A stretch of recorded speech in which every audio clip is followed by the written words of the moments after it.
menangis saking apa? Keinget, ya Allah, saya terima kasih ibadah ini nggak ada apa-apanya ya Allah.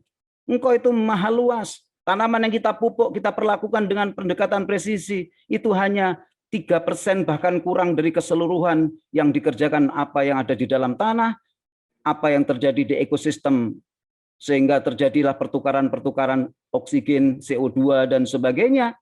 Nah, itu ternyata perbuatannya bukan perbuatan kita, perbuatan Allah semua. Sehingga menangis. Menangis kenapa? Merasa selama ini merasa kita yang paling banyak hebatnya. Ternyata nggak ada hebatnya. Merasa sudah banyak ibadah sama Allah. Dia merasa, ya Allah kurang ibadah saya. Rasulullah udah dijamin ahli surga, maksum. Sholat sampai kakinya bengkak. Ya Rasul, kata Aisyah, kok ini udah dijamin ahli surga. Udah dijamin maksum, nggak ada dosa. Kenapa sholat sampai bengkak-bengkak? Ya, apa jawabnya? Bukankah justru dengan itu aku harus merasa banyak bersyukur sama Allah? Nah, bagaimana tingkatan kita? Ya. Nah, disitulah yang disebut dengan makrifat. Sehingga orang pada bulan Ramadan yang banyak nangis harus beruntung. Karena nangisnya bukan dikasih remason, bukan dikasih balsem, bukan dikasih minyak tawon. Nangis karena takut dan bersyukur sangat berlebihan, seperti orang mendapatkan piala Nobel internasional sampai nangis di depan panggung. Bisa nggak nangis seperti itu? Nah, ini masalahnya. Kemudian yang terakhir, yang paling dalam disebut dengan tauhid. Yaitu lub. Jadi bagian dalam itu lub. Di situ ada nur tauhid. Kalau sudah nur tauhid, keimanannya sudah cuma begini. Hanya Allah, kul huwallahu ahad. Allahu samad. Katakan Tuhan satu, tempat semua makhluk bergantung. You nggak bisa bergantung kepada apapun kecuali kepada Allah. Sehingga apa yang teringat ketika dia punya problem pertama kali, itu bukan ATM, bukan kartu kredit, bukan bank penjaminan, bukan asuransi, bukan teknologi apa? Allah dulu. Seperti Rasulullah, hanya perkara sandal, mengeluhnya kepada Allah. Nah, sekarang dengan teknologi dan institusi-institusi penjaminan keuangan asuransi, sering sekali kita menyebut mereka dulu daripada Allah dulu. Harusnya Allah dulu. Karena Allah mengatakan, tadi dibaca oleh siapa tadi? Wa idza sa'alaka ibadi anni fa inni qarib. Ujibu da'watad da'i idza da'an. Wahai Muhammad, kalau hambaku tanya tentang aku pengen pertolongan, kesulitan sekecil apapun sampai yang paling mega besar, aku ini dekat, bahkan lebih dekat dari urat nadimu. Lebih dekat, kenapa minta pertolongannya ke yang lain dulu? Aku itu lebih dekat, lebih siap mendengar doamu. Ujibu da'wata idza da'an, mengabulkan mendengar doa setiap hamba yang berdoa. Jadi di bulan Ramadan itu kita diangkat oleh Allah hatinya supaya hanya dan hanya tergantung sama Allah number one. On top of everything. Nothing is more reliable to be dependent on except Allah Subhanahu wa taala. Nah, itulah tauhid, dan orang yang mendapatkan ini mendapatkan nafsu mutmainnah. Sampai Allah panggil, bukan kita yang butuh, Allah yang panggil. Ya ayyatuhan nafsul mutmainnah irji'i ila rabbiki radiyatan mardiyah. Datanglah kemari. Allah yang manggil, bukan kita yang minta. Irji'i, datang kemari. Kenapa? Aku ngelihat kamu itu kehidupanmu selalu ridho sama aturanku, ridho sama takdirku, ridho sama kehendakku. Sini, datang sini. Radiyallahu anhum wa radu'an. Allah ridho sama mereka, mereka ridho sama Allah. Fathuli fi ibadi. Baru Allah sebut secara eksplisit, masuklah ke dalam hambaku. Apa artinya? Yang menyebut kita hamba adalah Allah. Pasti ini autentik. Tapi kalau nyebut gini, sumbangan dari hamba Allah, itu pengakuan kita. Belum tentu Allah ngakui kita sebagai hambanya kan. Hamba itu artinya apa? Nggak pernah dengan sengaja melawan aturan Allah. Itu hamba. Jadi terlalu tinggi sebutnya kita menyebut hamba. Makhluk yang betul itu. Makhluk Allah. Karena hamba itu hanya diucap dua. Subhanalladzi asra bi abdihi laila minal masjidil haram ila masjidil aqsa. Maha suci Allah yang menjalankan hambanya, baru pakai abdi. Hamba-hamba pilihan, ya. Wajada abdan min ibadina, telah diajukan atau dijelaskan seorang hamba dari hambaku yang aku ajarkan kitab mulia. Siapa itu? Nabi Khidir alaihissalam. Sehingga Musa, masih ada yang lebih hebat dari aku? Ada, hamba pilihanku. Nah, jadi hamba itu yang paling autentik kalau dia disebut oleh Allah. Kalau pengakuan kita masih banyak kemungkinan. Bukan atau iya. Mudah-mudahan iya. Kita berdoa pada Allah mudah-mudahan masukkan. Nah tadi saya lupa yang bagian fuad itu nafsunya adalah mulhamah. Mulhamah itu begini. Allah kasihkan ilham, fa'alhamaha di surat Asy-Syamsi, fa'alhamaha fujuraha wa taqwaha. Allah mengilhamkan mana yang fujur, keburuk, mana yang takwa. Barang siapa setelah dikasih ilham itu, kalau milih kebaikan, qad aflaha man zakaha, untung dia. Wa qad khaba man dasaha, tapi setelah dikasihin ilham keburukan, ini buruk loh. Tambah milih buruk, ya dia rugi sendiri. Tapi kalau sudah mutmainnah, itu sudah terpilih. Nah, mudah-mudahan kolbu kita, 4 lapis ini, inilah yang selalu kita harus bersihkan. Fi qulubihim marad, di dalam kolbu kita itu masih banyak penyakit. Ya, kesempatan bulan Ramadan kita keluar dari dosa-dosanya, ya, seperti bayi yang baru keluar dari perut ibunya. Nah, di cahaya Allah itu berlapis, ya, berlapis-lapis masuknya tadi dipanggilkan kul innahu nazzalahu ala qalbika biidznillah. Jadi memang disampaikan bahwa Al-Qur'an itu diturunkan berangsur ke dadanya Rasulullah melalui utusannya malaikat Jibril azza wa jalla. Ya, Jibril alaihissalam.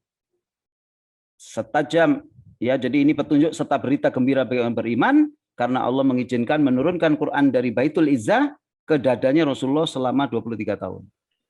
Dan hati inilah yang membuat kita menjadi peka terhadap sesuatu, sehingga disampaikan oleh Umar bin Hafiz, setajam apapun penglihatan di waktu malam, engkau tidak akan mampu melihat tanpa lampu. Analoginya seperti itulah akal. Setajam apapun akal tanpa mengikuti cahaya, wahyu dan petunjuk dari Allah, juga tidak akan mampu melihat kebenaran. Jadi kalau kita bicara yang disebut dengan apa itu merubah akal, ya, cara berpikir, tapi sebetulnya yang paling penting merubah hati ini. Karena kalau akalnya berubah tapi hatinya nggak berubah, tetap aja akalnya kalah sama lawamahnya tadi. Ya. Nah, sesungguhnya tanggungan kami menurunkan Quran di atas dadamu, inna alaina jam'ahu wa qur'anah, ya. Fa idza qara'nahu fattabi' qur'anah. Ya, aku telah tanggungan kami menempatkan Quran di dadamu dan membuatmu pandai membacanya. Sehingga Rasulullah bacaannya paling terbaik. Apalagi mengucapkan huruf makhrajnya huruf dot, ya. Dotnya Rasulullah itu paling terbaik. Nggak ada yang bisa ngalahin bunyi makhraj huruf dotnya Rasulullah SAW. Ya. Oke. Nah, tapi jangan lupa, selain hati ini dicintai Allah, dipandang Allah, dibolak-balik, jangan lupa ada musuh kita yang paling laten, yang juga mengintai dan mengintervensi hati kita ini. Dia punya semacam antena kayak sensor. Ya, ini kalau dibilang field sensor karena langsung di lapangan dekat hati kita ditempelin.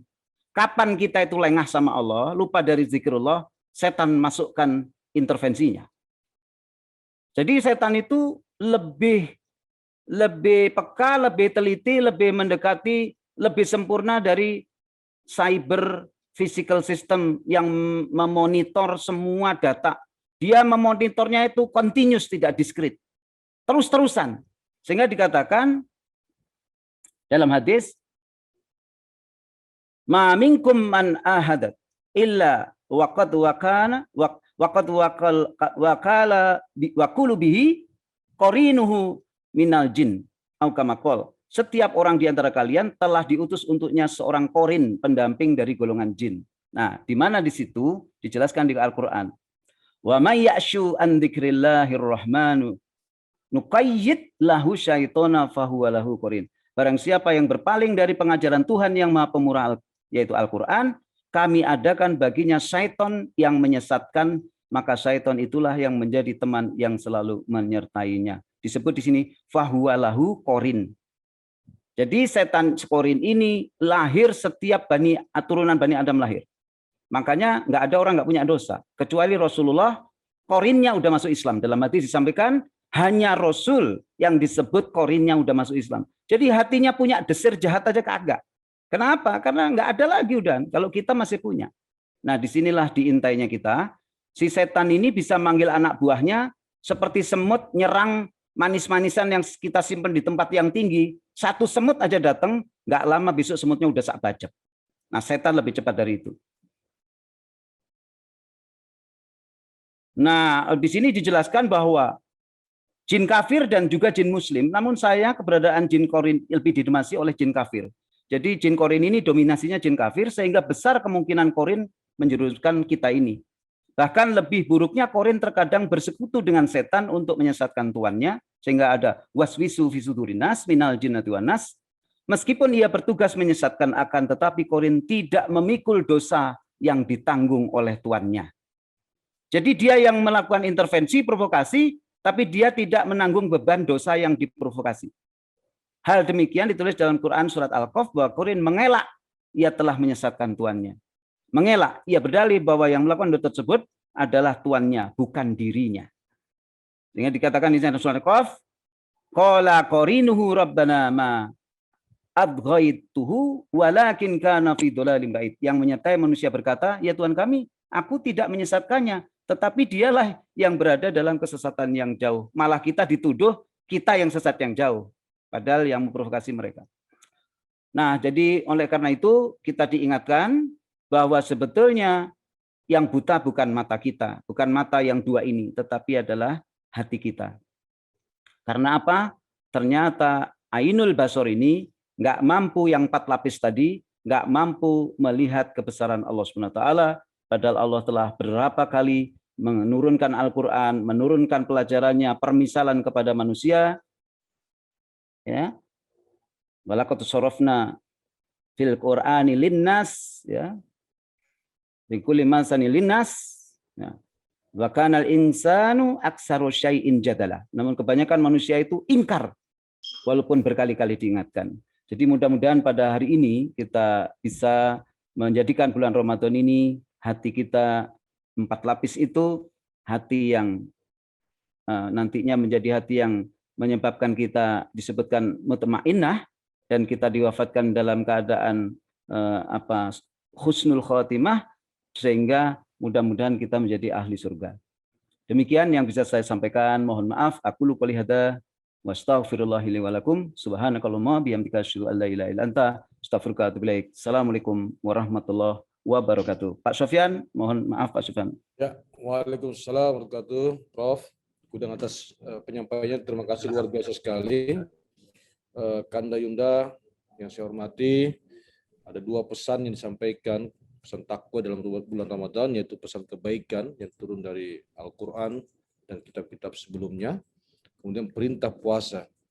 Ada hal yang menarik tadi disampaikan oleh Prof. Gudang bahwa pentingnya menata hati. Ya. Nah, hati lebih penting daripada logika. Kebersihan hati lebih utama daripada kebersihan logika atau pola pikir.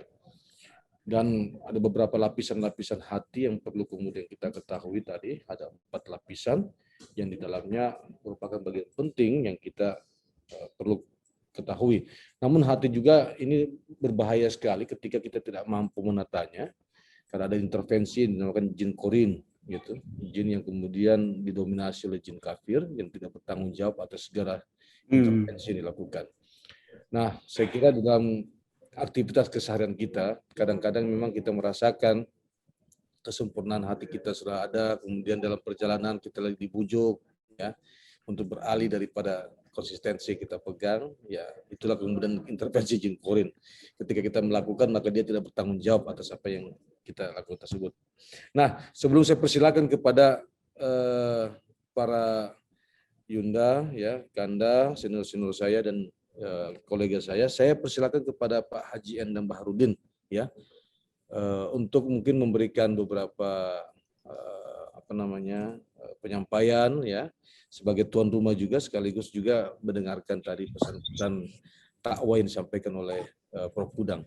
Waktu dan tempat saya persilakan Pak Dr. Haji Endang Baharudin. Baik, terima kasih. Assalamualaikum warahmatullahi wabarakatuh. Waalaikumsalam warahmatullahi wabarakatuh.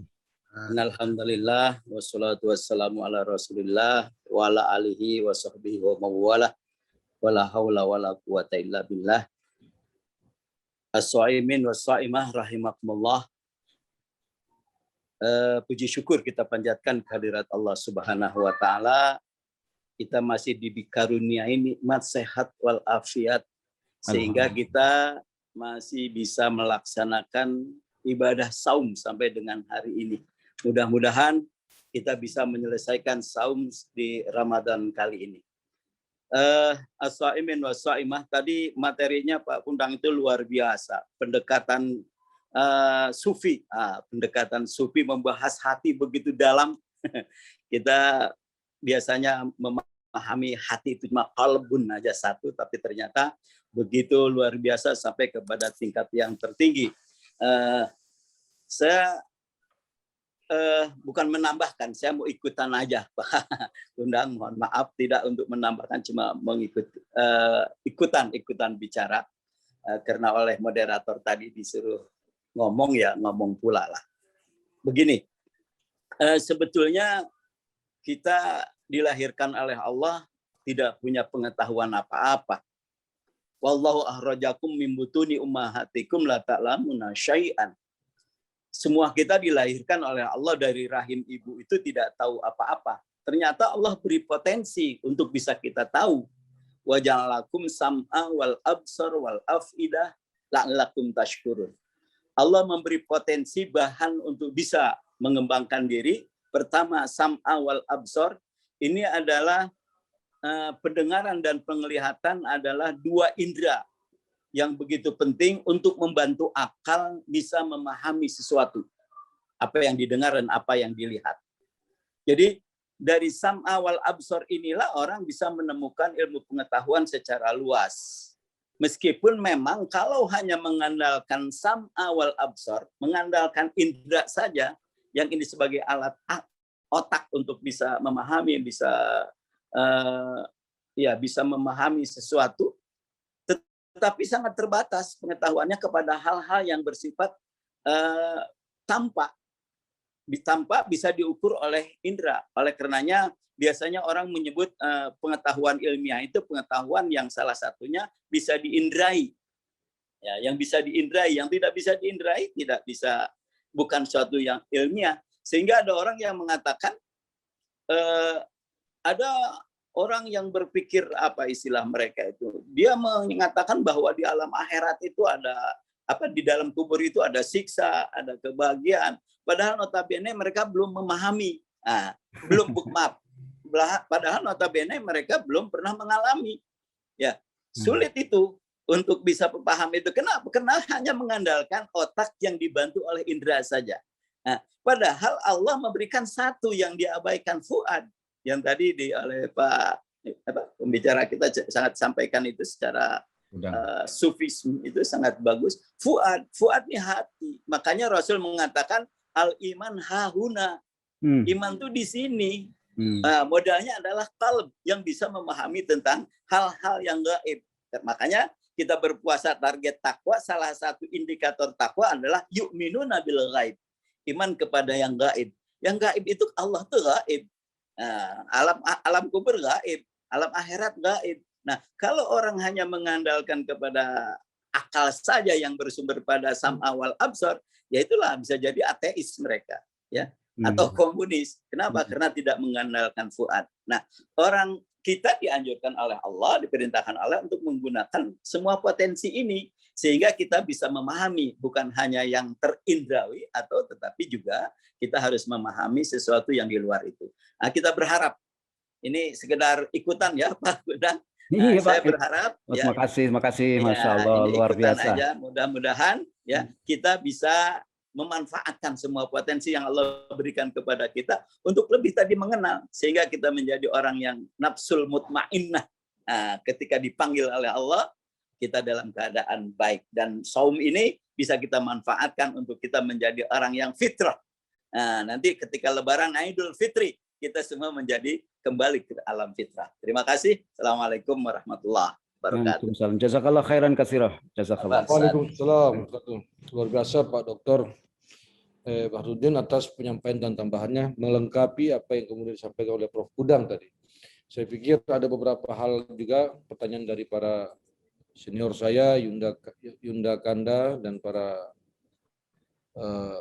kolega atau Dinda-Dinda. Jika ada yang ingin pertanyaan, saya persilakan.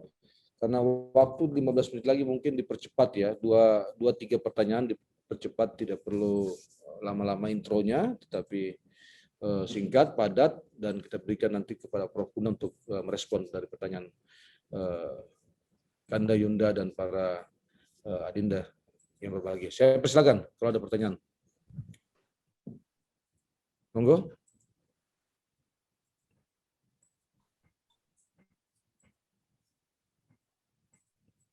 Oke, di sini wah mungkin Mas Iqbal ini.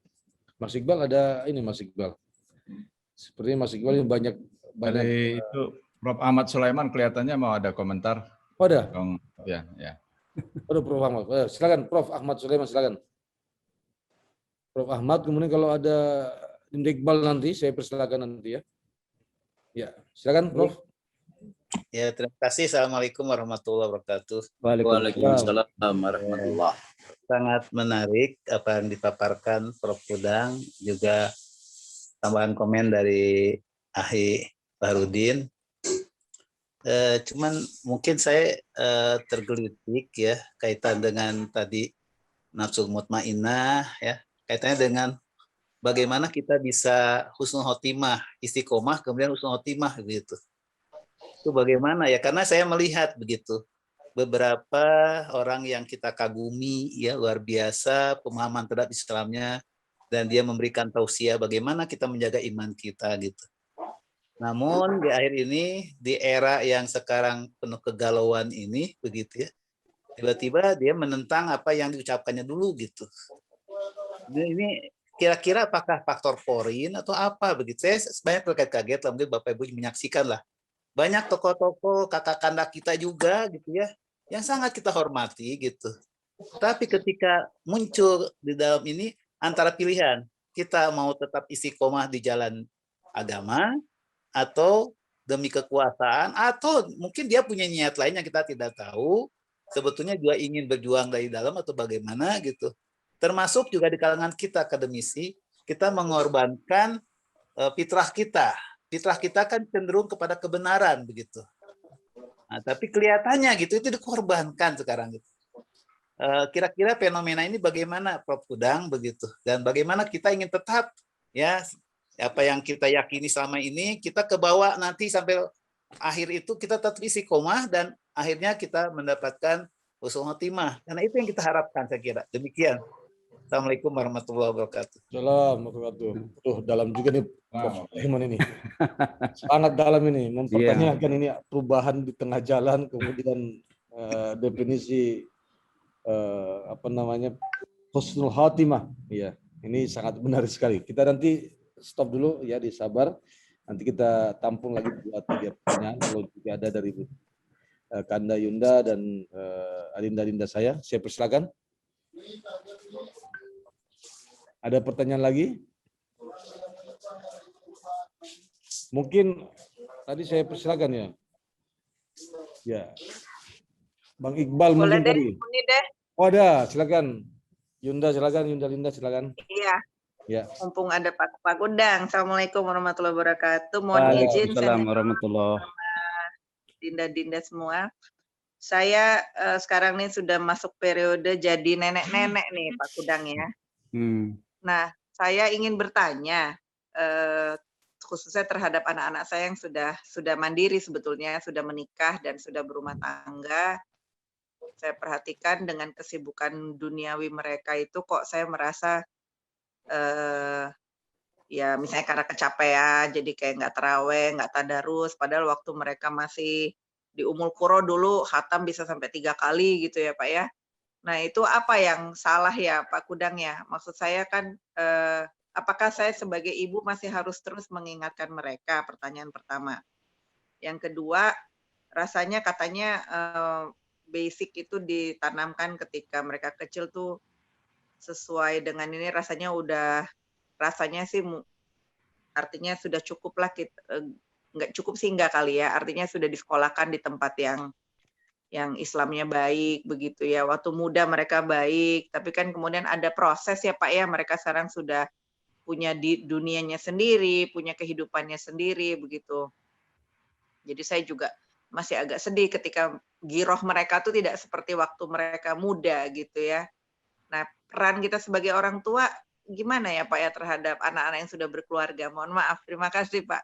Mungkin ini kita beragam ya di sini, mungkin ada yang anaknya masih muda, ada kita-kita mungkin Pak Khosin atau siapa sudah mengalami hal yang sama juga, kok rasanya mereka girohnya nggak padahal mereka juga apa yakuza juga gitu loh.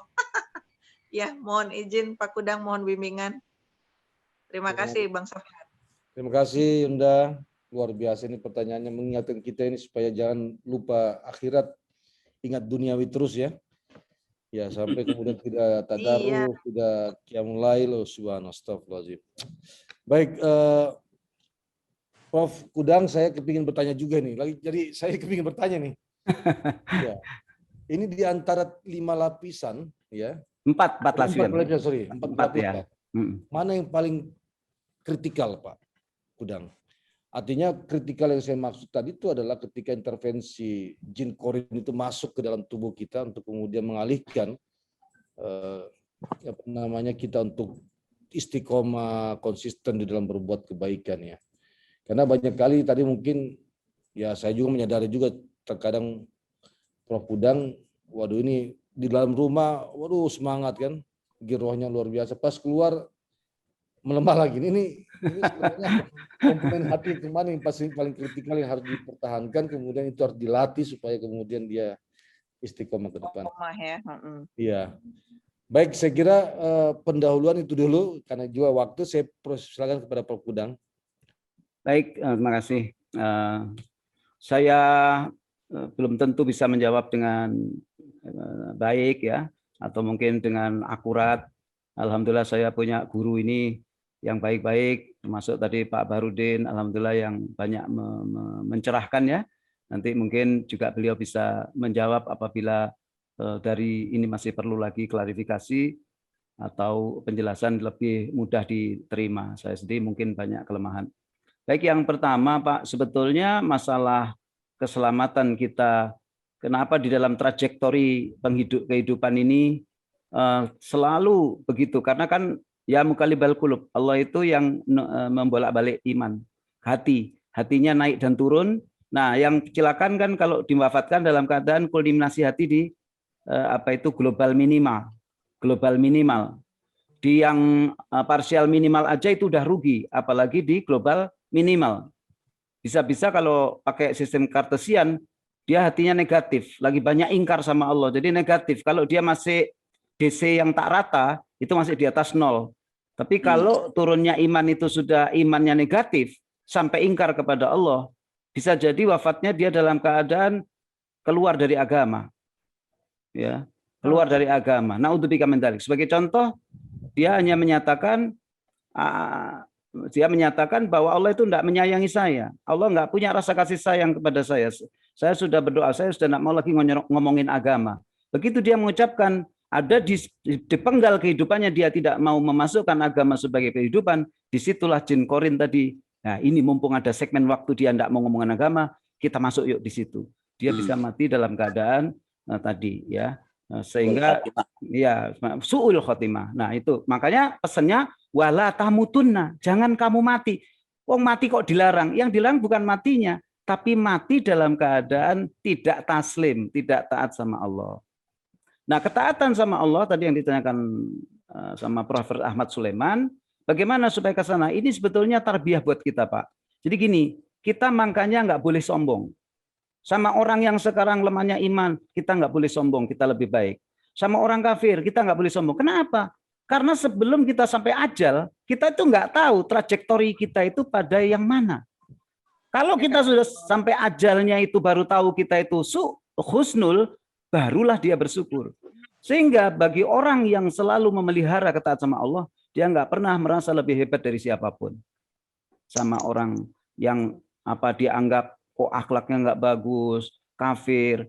Siapa tahu menjelang akhir hidupnya yang kafir oleh Allah diberi taufik hidayah masuk Islam, 2 jam sebelum meninggal, kita 1 jam sebelum meninggal murtad dari agama. Kita nggak tahu Allah bisawab.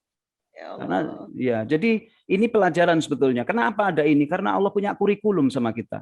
Harus ada pelajaran-pelajaran seperti ini. Kalau pelajarannya lurus-lurus semua, kita nggak ada fa'alhamaha fujuraha wa taqwaha. Itu.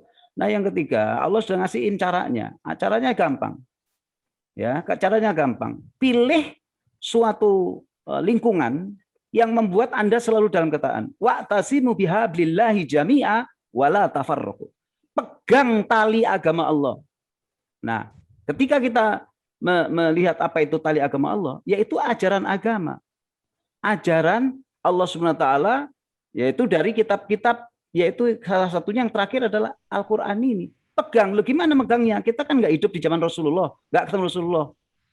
Tabiin nggak, sahabat nggak, tabiin nggak. Wah, tabiin sampai generasi yang ke-40 lapis pun mungkin juga kita masih di bawahnya. Jadi ke siapa? Ke gurumu. Gurunya wa'tasimu ke gurunya. Gurunya wa'tasimu ke gurunya. Seperti berkaitnya suatu referensi ilmiah. Saya merujuk kepada A merujuk kepada B kepada C, sampai kepada yang menemukan teori tentang apa itu persilangan perkawinan, yaitu Mendel. Tapi Mendel ke bawah, itu rantainya banyak. Nah, kalau kita mau belajar teorinya Mendel dengan benar, ya harus kokoh memegang tali teorinya Mendel. Nah, Allah itu cuma satu, nggak mungkin hukumnya banyak, berbeda-beda dan berketentangan. Kalau kita pegang itu dengan orang soleh, ulama akhirat, ulama warisatul anbiya, ya, maka insya Allah kita ya selamat. Kalau kita bicara tentang nebeng.com, orang nebeng itu paling selamat. Kalau orang yang mau menjadi perintis, belum tentu dia kuat melawan ini, membuka jalan sampai kepada jalan yang diridhoi Allah. Tapi kepada orang-orang yang soleh, modal nebeng, kita bisa selamat. Itulah teori agama. Kita disuruh Allah nebeng. Makanya, siratal ladzina an'amta alaihim, yaitu jalan. Tunjukilah kami jalan yang lurus. Jalan bagi siapa? Jalan bagi orang yang telah. Jadi yang telah terbukti. Engkau beri nikmat para nabi, siddiqin, guru-guru kita, warisatul anbiya, para ulama-ulama akhirat. Nah, itu yang kita pegang. Nah, kalau orang menjauhkan diri dari situ, merasa ada kebesaran, tadi yang disamakan Pak Kiai Bahrudin, bahwa kebesaran ilmiahnya, kebesaran gelarnya, sehingga dia tidak mau memegang teguh agama, gengsi untuk belajar dari guru, gengsi untuk berpegang teguh kepada ulama yang pendidikannya lebih rendah, gelarnya lebih sedikit, bahkan umurnya lebih muda, sukunya beda. Nah, inilah orang rugi. Kenapa? Dia terhanyut oleh kebesaran-kebesaran dunia. Jadi Pak Sulaiman cuma kuncinya satu. Buka hati untuk selalu dalam kondisi kita mau belajar. Mau belajar, mau memegang teguh, merasa fakir di hadapan Allah. Ya ayuhan nas antumul fuqara'u ilallah. Wahai manusia, kamu harus fakir di hadapan Allah. Sehingga kamu butuh ilmu, butuh amal, butuh taat, butuh perlindungan, butuh doa, butuh ampunan. Kalau kamu nggak merasa fakir, kamu tidak akan memunajat kepadaku. Jadi, wallahu huwal ghaniyul hamid. Allah itu maha kaya dan maha terpuji. Jadi insya Allah saya nggak punya modal apa-apa, Pak. Saya megang modal guru-guru saya, megang guru-guru saya, dan wasilah dari guru-guru saya. Inilah yang saya pegang. Karena apa? Saya nggak hidup di zaman Rasulullah. Kalau saya hidup mungkin saya enak bisa ketemu Rasulullah. Nah, itu kira-kira. Pilih suatu lingkungan yang menyenangi memegang para ulama warasatul anbiya. Kemudian yang kedua dari ibu ini. Bu, yang namanya seorang ibu, bapak itu nggak ada mantan ibu dan bapak karena dia nasab. Ada orang tua nasab.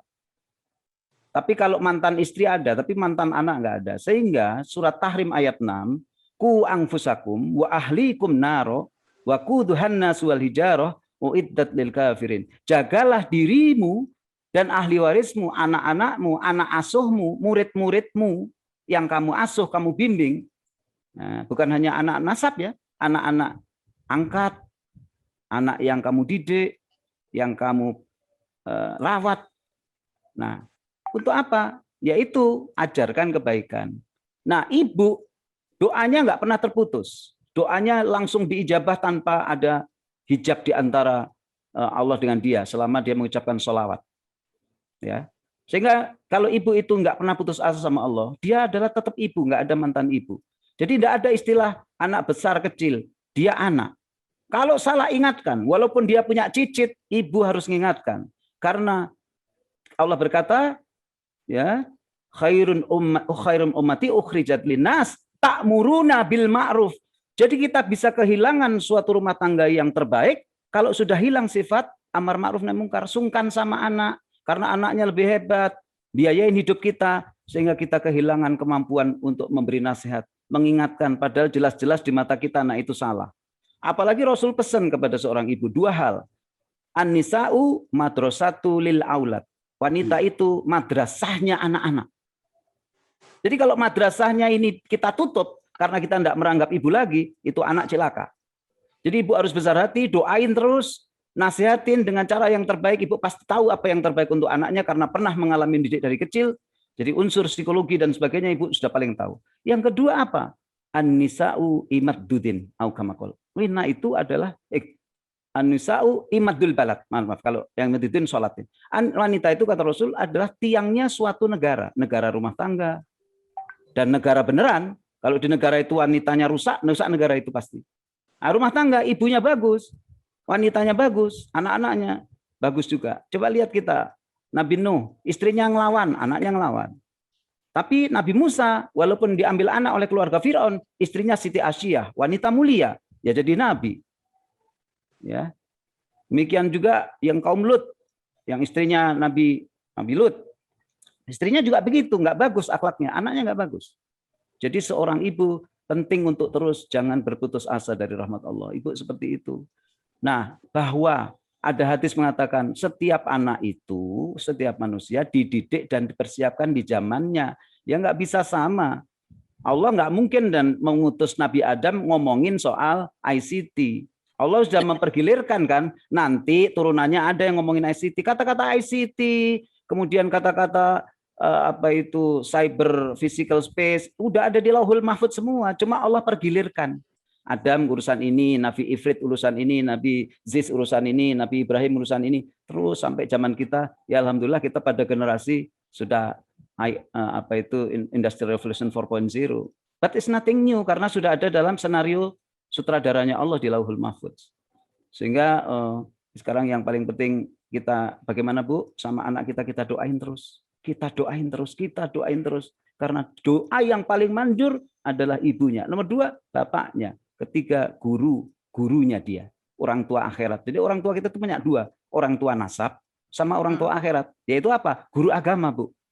Karena belum tentu seorang bapak ibu itu bisa menjadi pendidiknya untuk kehidupan akhiratnya. Dia menjadi provider untuk kebutuhan dunianya. Nyekolahin, ngasih makan. Iya. Tapi betul nggak bapaknya bisa memprovide kehidupan yang selamat di akhirat? Enggak. Siapa dia? Orang tua akhirat. Siapa? Guru. Makanya guru itu jangan dilihat umurnya. Jangan dilihat pendidikannya. Jangan dilihat sukunya. Tapi lihatlah ilmunya tadi kata Ustadz Bahrudin. Ilmunya. Maka jangan pakai akal. Hati kita ngelihat. Ungduru. Perhatikan. Amman ta'khuduhu dinakum. Perhatikan dari siapa kamu mendapatkan pelajaran agama. Jangan sembarang orang. Nah, begitu kira-kira. Nah, ini tadi Ibu saya niat mau nuntut punya agama, ya minta sama Allah, Rabbi zidni ilma farzuqni fahma. Mudah-mudahan Allah kasih petunjuk ya. Cukup ya Bu ya. Nah, yang terakhir mengenai tadi pertanyaan Pak Syaf. Ya, jadi Pak Syaf memang korin ini bagaimana bedakan korin ya, Pak? Yang jelas begini, Pak. Tadi kan ada nafs ya, Pak. Manusia itu punya nafs. Barang siapa ya, semua niat dan kiprahnya itu didasarkan kepada nafs, maka tidak ada jaminan keselamatan. Tapi kalau niatnya itu diniatkan karena Allah SWT, inna sholati wa nusuki wa mahyati rabbil alamin, insya Allah nafs-nafs yang buruk itu terkalahkan dengan sendirinya. Kenapa? Allah menjamin inna amalu binniyah. An-niyatul mu'minin khairu min amalihi au kama qala. Niatnya orang mukmin itu kata Rasul lebih baik dari amalnya. Bapak niatnya pergi haji, udah dicabut oleh Allah, meninggal duluan. Karena Rasul mengatakan niatnya baik apa? Dapat pahalanya orang pergi haji padahal amalnya belum. Begitulah privilege orang Islam. Niatnya banyak lebih baik dari amalnya. Sehingga yang menghias pertama kali suatu amal adalah niatnya.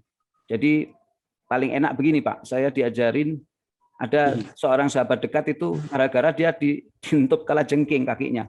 Cuma kalajengking itu curhat sama Rasulullah, ya Rasulullah, kenapa saya ini disentuh sama kalajengking? Kata Rasulullah, andai kata kami bagus belum bekerja apa-apa, kamu bicara a'udzu bikalimatillahi tammah min syarri ma khalaq. Ya Allah, aku berlindung kepadamu dari gangguan semua makhluk, kata Ibnu Katsir. Apa itu semua makhluk? Jin, manusia, hewan, kalajengking, virus COVID dan sebagainya. nggak bakal mampu.